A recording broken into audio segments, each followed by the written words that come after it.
Bom dia, gente. Eu queria convidar você para abrir a Bíblia aí na primeira carta de Paulo aos Coríntios. E a minha reflexão de hoje vai ser baseada na ceia, certo? 1 Coríntios 11, 23, diz assim: Pois recebi do Senhor o que também entreguei a vocês, que o Senhor Jesus, na noite em que foi traído, tomou o pão. E tendo dado graças, partiu-o e disse: Isto é o meu corpo, que é dado em favor de vocês. Façam isto em memória de mim. Da mesma forma, depois da ceia, ele tomou o cálice e disse: Este cálice é a nova aliança no meu sangue. Façam isto sempre que o beberem, em memória de mim. Porque sempre que comerem deste pão e beberem deste cálice, vocês anunciam a morte do Senhor até que ele venha.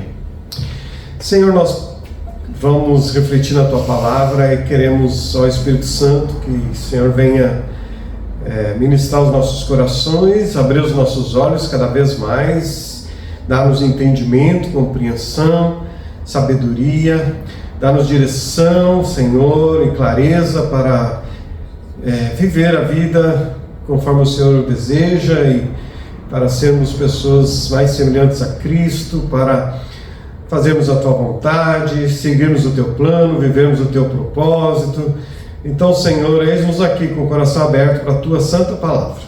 Em nome de Jesus. Amém. A igreja de Corinto é uma igreja que foi, podemos dizer assim, na linguagem nossa, foi plantada pelo apóstolo Paulo, né? E isso está lá registrado no livro de Atos dos Apóstolos, capítulo 18. Então nós vamos ver que Paulo começa aquela igreja, o evangelismo, né, aquela ação missionária lá na cidade de Corinto, e Paulo vai ficar ali 1 ano e meio se dedicando a ensinar a palavra para as pessoas. Então o esforço do apóstolo Paulo, e indo na sinagoga para evangelizar, para toda oportunidade para pregar o evangelho, assim foi o apóstolo Paulo, e ele foi ministrando.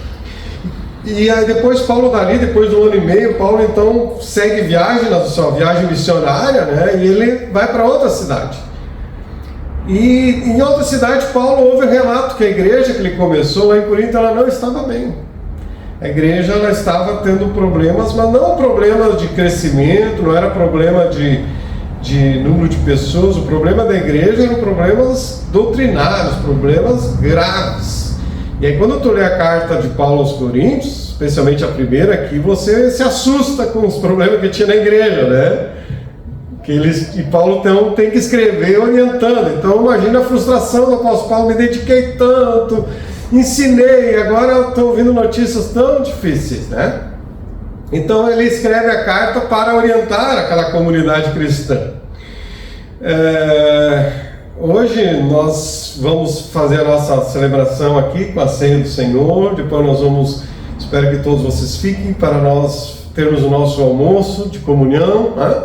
Que primeiro almoço nesse local aqui, então espero que seja uma prática boa nossa aqui. Então nós temos a celebração com a ceia e depois temos o almoço, né? E é interessante porque a igreja primitiva ela tinha uma prática de que antes da ceia do Senhor eles tinham o que chamavam-se de festa do amor.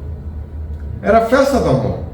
Então, antes da ceia, eles se reuniam para uma refeição, aqueles irmãos. E não era diferente na igreja de Corinto.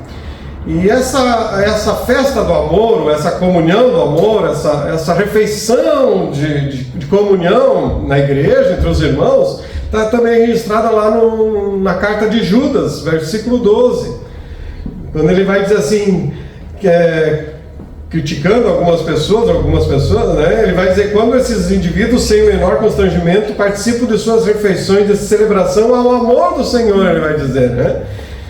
Então Judas faz referência a essa festa do amor. Então no dia que eles iam celebrar a ceia do Senhor, eles faziam essa refeição. Os crentes ali se reuniam, comiam, bebiam, faziam aquela confraternização, num clima de comunhão. Tinha aquela comunhão, depois eles: agora vamos celebrar a ceia do Senhor. Diferente do que nós vamos fazer hoje, né? Nós vamos celebrar a ceia e depois vamos ter a refeição. E é uma prática que, com o passar dos anos, se perdeu. É difícil tu ouvir alguma igreja que faz isso, não é? Então, essa festa do amor, ou chamada festa ágape, né, não era apenas um tempo de comunhão, mas também era um tempo o amor entre os irmãos, mas era um cuidado também que a igreja tinha com os mais pobres. Ou seja, naquela festa de amor, pelo menos as pessoas mais pobres, elas iam ter uma comida diferente. Então os ricos traziam suas comidas, né? Então vamos imaginar assim um churrasco. Lá o pobre está só comendo algum tipo de carne, lá nunca tem churrasco, mas naquele dia o rico trazia uma picanha. E o pobre podia naquele dia comer, né? Ter aquele banquete ali. Como a gente faz, eles faziam, que nós vamos fazer um junta-prato, vocês trouxeram salada, e eles faziam também. Traziam as coisas e todos comiam, então era aquele banquete, aquela festa de amor. Só que a igreja de Corinto deturpou isso. Em vez de ser uma festa do amor, se tornou uma festa da glutonaria, da bebedeira. E Paulo tem que escrever para eles: olha, não está certo isso. Vejam, verso 20, eu li do 23 em diante. Vamos ver o contexto ali, verso 20. Vai para até o 17, mas vamos no 20 aqui, 20 ao 22. Quando vocês se reúnem, não é para comer a ceia do Senhor, porque cada um come sua própria ceia sem esperar pelos outros. Quando está a festa do amor? Assim, enquanto um fica com fome, o outro se embriaga. Será que vocês não têm casa onde comer e beber? Ou desprezam a igreja de Deus e humilham os que nada têm? Que direi? Eu os elogiarei por isso? Certamente que não. Então a igreja de Corinto estava tendo esse desvio, né, dessa festa tão linda que a igreja podia fazer. Os ricos, vamos dizer assim, se reuniam numa sala e os pobres na outra. Os ricos iam lá, comiam tudo, as coisas boas que eles trouxeram. O pobre ia comer, chegava um pouquinho depois, só tinha as migalhas. Cadê a festa do amor? Vamos dizer, se tornou uma festa do horror, né? Era um horror. E era um crente, e você pensa assim, mas como que eles estão fazendo isso? As pessoas se desviam dos propósitos de Deus, né? Então Paulo vai dizer, enquanto uns faziam essa refeição, uns ficavam bêbados, os outros com fome, agora vamos celebrar a ceia do Senhor. Muita hipocrisia, né? Amo celebrar a ceia do Senhor. Oh, meu irmão! E Paulo fica indignado. Parece estranho eu trazer isso para vocês, mas está aqui no texto bíblico. Paulo fez questão de registrar e orientar a igreja, e Deus colocou na sua palavra para mostrar para nós que algumas coisas tão especiais, tão preciosas, podem ser deturpadas, ou podem se tornar também rituais, quando deveria ser feito do coração, cheio de amor. Ou seja, aquela igreja ali de Corinto era uma igreja que não estava vivendo como Paulo queria, uma igreja de uma só alma, de um só coração, uma igreja de um só sentimento, de um só propósito. Havia um ajuntamento, mas não havia comunhão. Então Paulo vai ensinar nesse contexto, que é o nosso texto principal. Paulo coloca esse contexto de como estava desorganizado, como eles não estavam fazendo essa festa do amor. Ele vai dizer, mas o que eu recebi do Senhor é isso. E eu não vou deixar de ensinar vocês, Paulo vai dizer. Eu já ensinei vocês e estou dizendo de novo. O que eu recebi do Senhor é isso. E sobre isso eu quero dedicar um tempo maior, que é sobre a ceia do Senhor. O propósito da ceia, o valor da ceia, né? A importância desse momento tão precioso, tanto a ceia do Senhor, quanto a festa do amor que nós vamos ter depois, amém? Que seja isso, uma festa de comunhão, de amor, de amizade, que assim seja no meio de nós. Então Paulo vai dizer no verso 23, porque eu recebi do Senhor esse ensinamento que passei para vocês, que o Senhor Jesus, na noite em que foi traído, já percebeu isso? Na noite que Jesus foi traído por Judas, que foi vender Jesus, o que Jesus fez? Vou ficar emburrado, me traíram. Não, na noite que Jesus foi traído, então ele reúne os discípulos e celebra a ceia, faz aquela janta pascal e celebra a ceia, a primeira ceia. Jesus estava sendo traído naquele momento. Estava sendo traído. E aí nós vemos como que Jesus enfrentou essa traição. Né? E ele manteve a comunhão com os discípulos. Ele não se afastou, ele não se ficou magoado, chateado, porque alguém traiu ele na igreja. Não, vou manter a comunhão com meus irmãos. Vou continuar ligado a eles. Porque, queridos, assim como Jesus foi traído, nós vamos ser traídos. Lamento informar. Se você ainda não foi traído por alguém, se alguém não te decepcionou, não prometeu alguma coisa e te traiu, alguma hora isso vai acontecer, alguém vai te trair. Estatisticamente, essa é uma perspectiva real, é quase inevitável. Então, Jesus aqui ensina pelo seu exemplo pessoal que nós devemos superar as traições. Algumas pessoas que se sentem injustiçadas, traídas, até deixam de confiar. Eu não vou confiar mais em ninguém, não quero mais saber. Por quê? Por causa do medo de que elas vão ser traídas de novo. De elas não querem mais viver aquela experiência, aquele sentimento.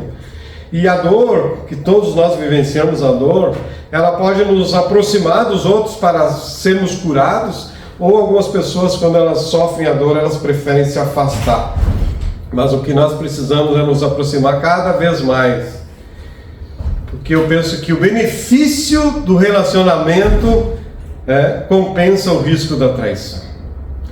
O benefício que você tem de ter relacionamento com as pessoas compensa o medo ou o risco de ser traído.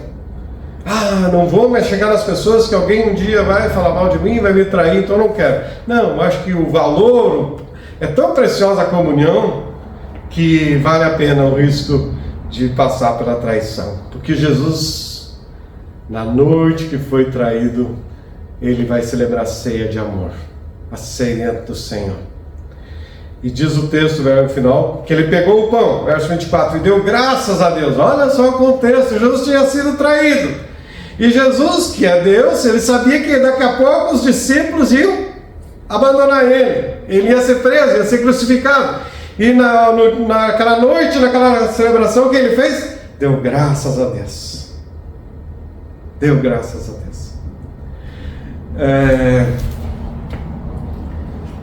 Jesus sempre olhava além da situação.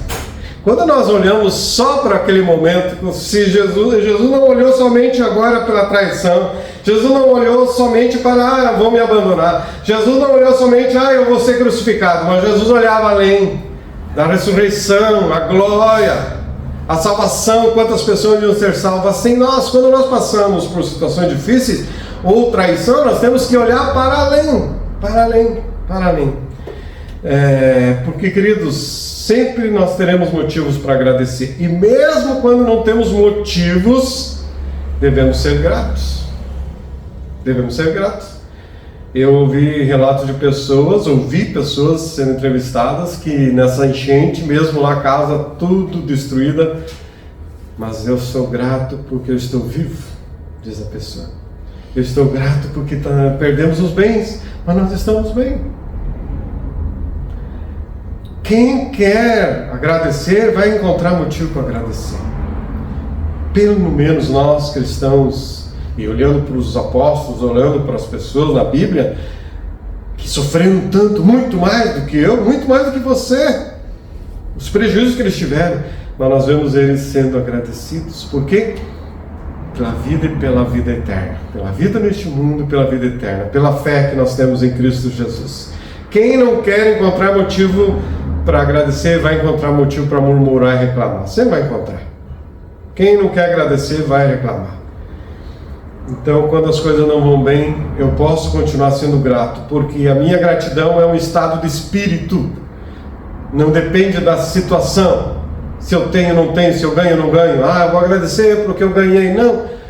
Eu sou grato. Essa é uma experiência que nós precisamos ter. Sermos gratos. Ser algo espiritual. Uma gratidão que vem de Deus, em nome de Jesus.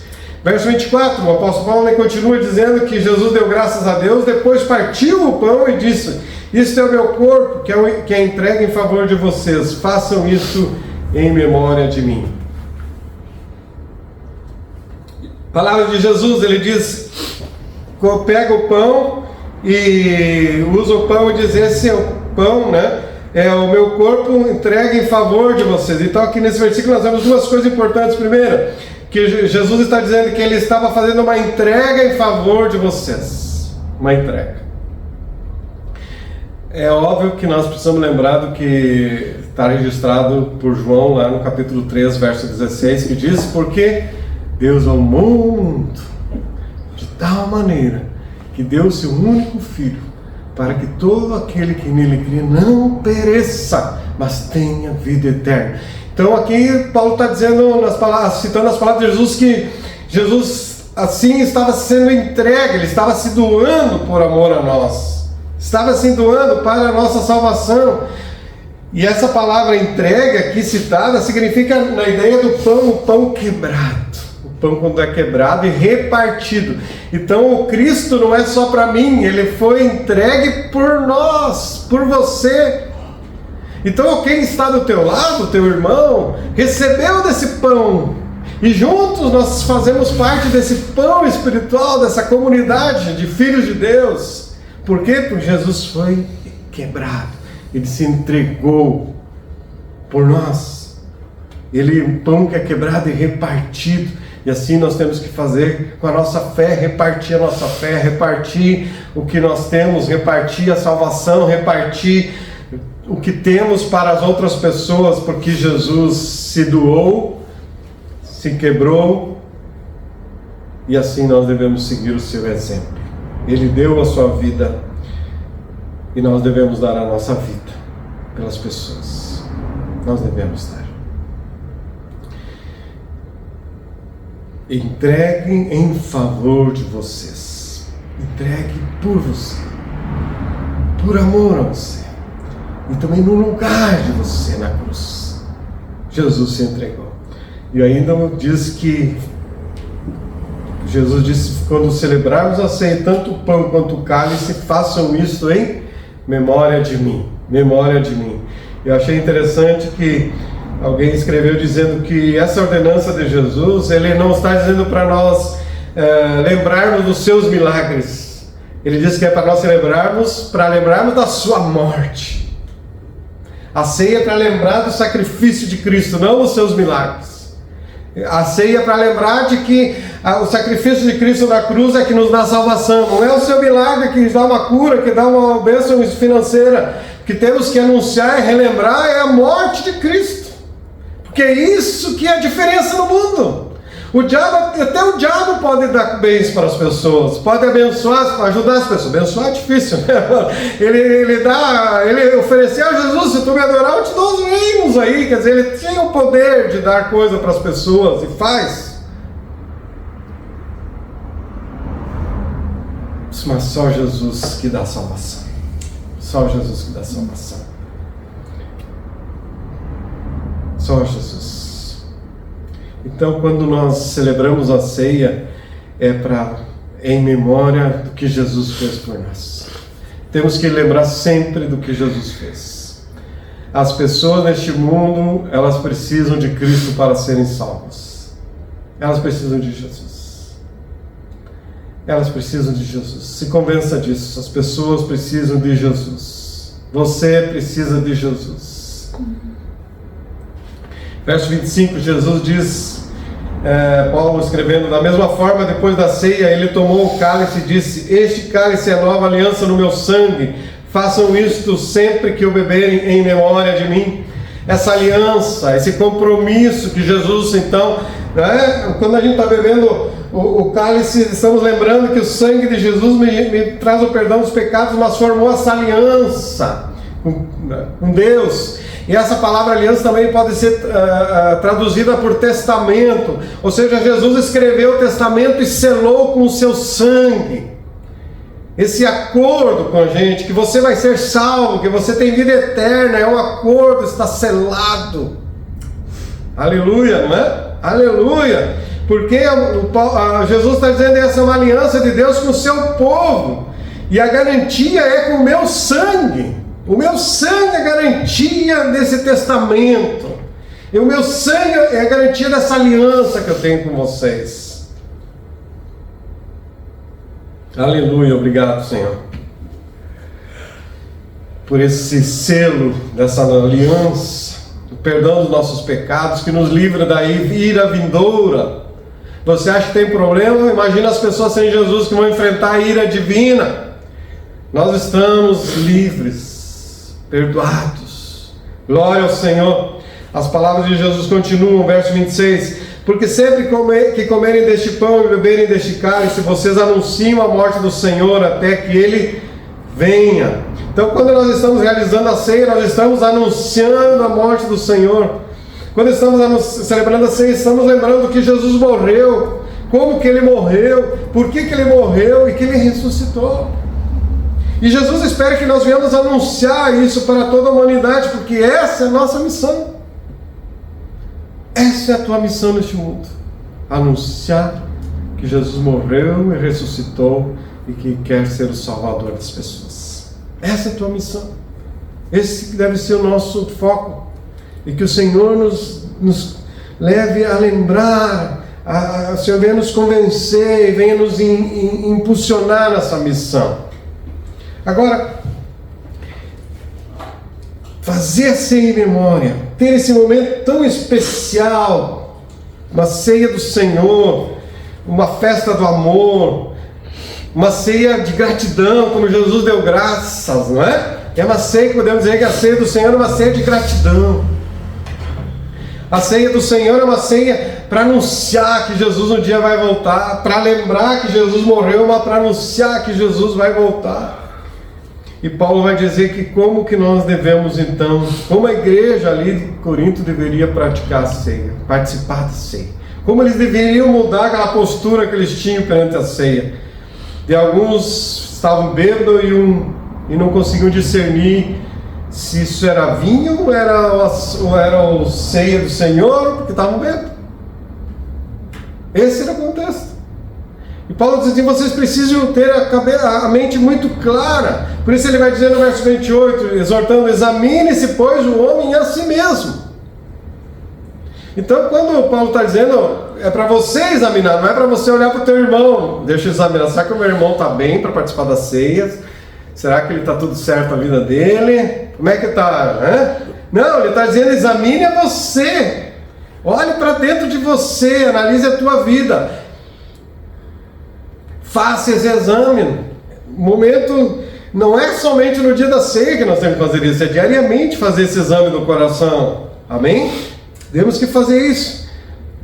Esse autoconfronto, né? Onde eu me confronto, olho para a minha vida, onde está errada a minha vida. Onde eu preciso confessar os meus pecados, onde eu preciso acertar a minha vida. E Paulo então ele diz, examine-se o homem a si mesmo e coma. Ou seja, talvez a pessoa diz, não, eu examinei, eu cometi pecado e tal, e eu não posso comer a ceia. Não, Paulo diz, tu examina, mas tu come, tu participa da ceia. Tu examina teu coração e vê onde precisa acertar, já pede perdão e participa da ceia. Participa da ceia.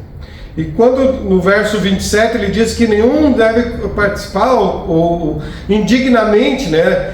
Porque na verdade nenhum de nós é digno. Nenhum de nós é digno.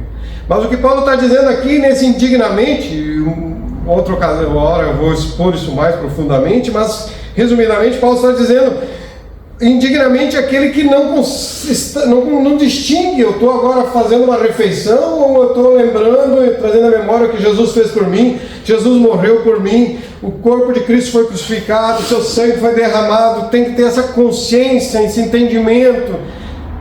Não estar indigno é não ter conhecimento, fazendo as coisas na forma de um ritual, sem ter essa comunhão com Cristo e a comunhão com os irmãos.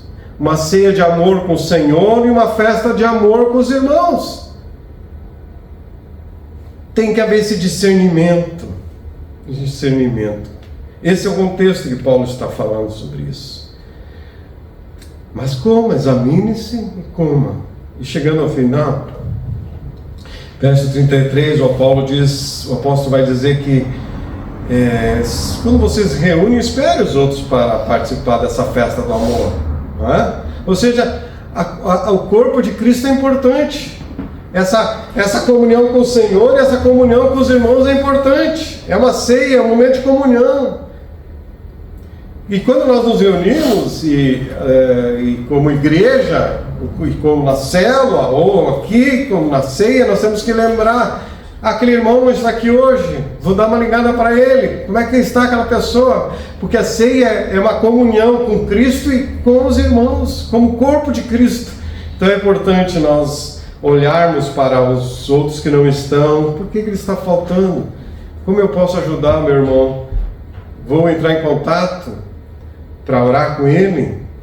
É importante isso. Por fim, Paulo vai dizer que nós devemos realizar a ceia até que ele venha, até a volta de Cristo.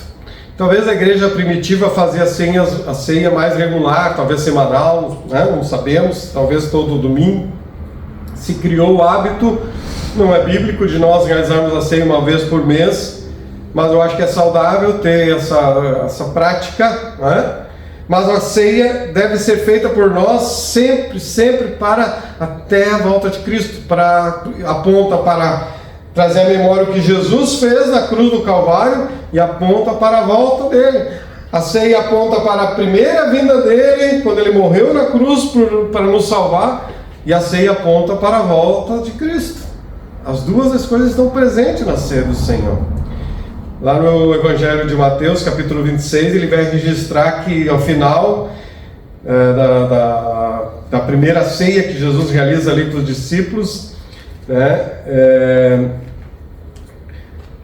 o Evangelho de Mateus vai registrar que Jesus disse que um dia nós comeremos a ceia com ele, né? Eles não comeriam mais a ceia com Jesus, mas um dia sim, na eternidade.